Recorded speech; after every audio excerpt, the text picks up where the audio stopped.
Hasra entered the room and sat down with the devotees on the floor. Hasra repeated now and then, Soham, Soham, I am he, I am he. To Latu and the other devotees, he often said, What does one gain by worshipping God with offerings?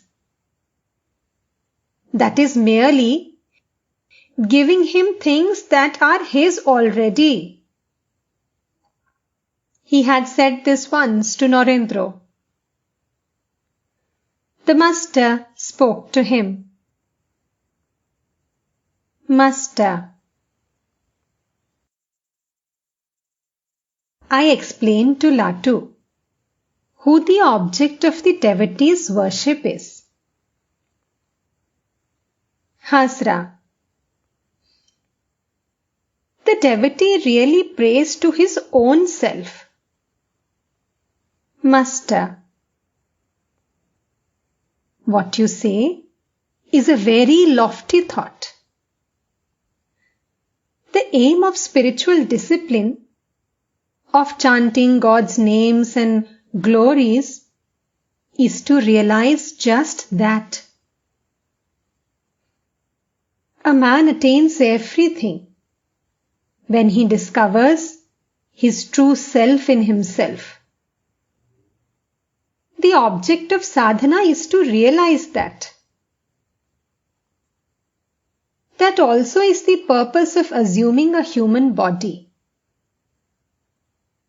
One needs the clay mold as long as the gold image has not been cast. But when the image is made, the mold is thrown away. The body may be given up after the realization of God. God is not only inside us. He is both inside and outside. The Divine Mother showed me in the Kali temple that everything is Chinmay, the embodiment of spirit.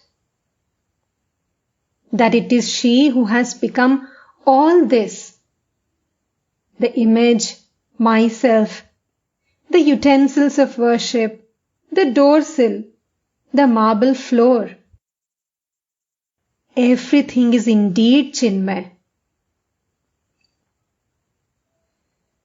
The aim of prayer, of spiritual discipline, of chanting the name and glories of God is to realize just that. For that alone a devotee loves God. These youngsters are on a lower level. They haven't yet reached a high spiritual state.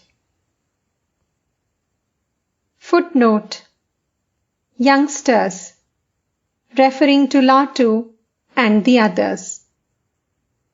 Footnote ends. They are following the path of bhakti.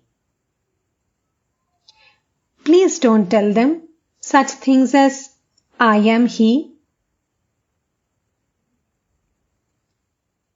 Like the mother bird brooding over her chicks, Sri Ramakrishna was alert to protect his devotees.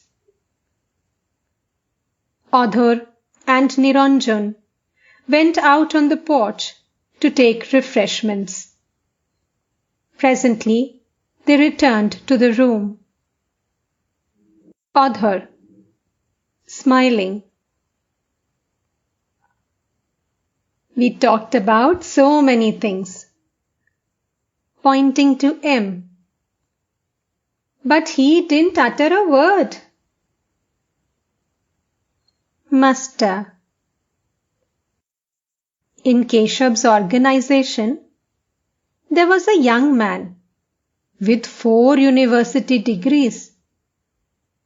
He laughed when he saw people arguing with me. He said, "To argue with him How silly! I saw him again, later on, at one of Keshav's meetings. But then he did not have the same bright complexion. Sri Ramakrishna sat on the floor for his supper. It was a light meal of a little farina pudding and 1 or 2 luchis that had been offered in the Kali temple. M and Latu were in the room. The devotees had brought various sweets for the master. He touched a sandesh and asked Latu, "Who is the rascal that brought this?" He took it out of the cup and left it on the ground. He said to Latu and M, "I know all about him. He is immoral."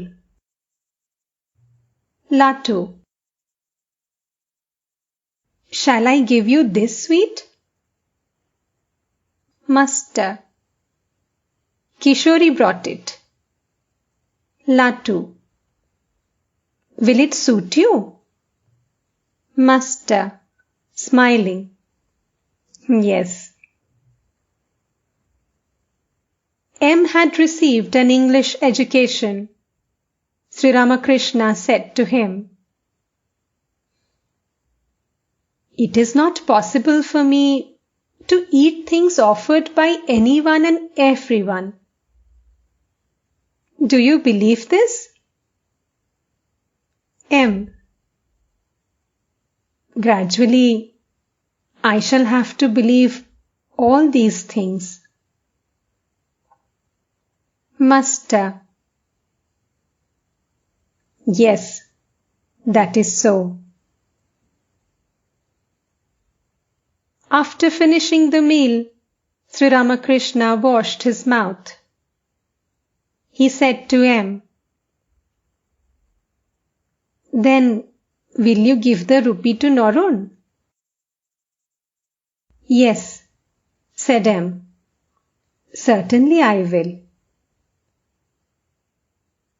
The moon rose in the clear autumn sky and was reflected in the river. It was ebb tide in the Ganges, and the river flowed south toward the sea.